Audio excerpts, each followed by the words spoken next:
আইন শৃঙ্খলাটা এখন আমাদের প্রথম কাজ। এমনগুলো আমরা হাতে দিয়ে দিলাম, 2 টাকা দিয়ে আবার ছেড়ে দিল, এটা যেন আবার না হয়। আমাদের সেই আস্থাটা আমাদেরকে আনতে হবে।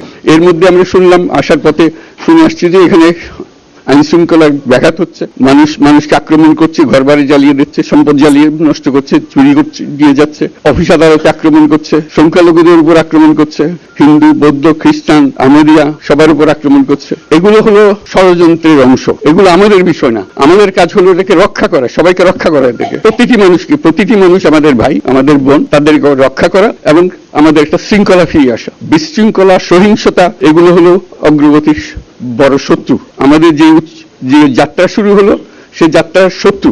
কাজে এই শত্রুকে যাতে রোধ করা যায়, তাদেরকে বুঝিয়ে শুনিয়ে হোক, তাদেরকে আইন শৃঙ্খলার হাতে দিয়ে হোক, এটা বোঝাতে হবে। তাকে মেরে পেটে, এটা ঠিক না। আইন শৃঙ্খলা নিজের হাতে ঠিক না।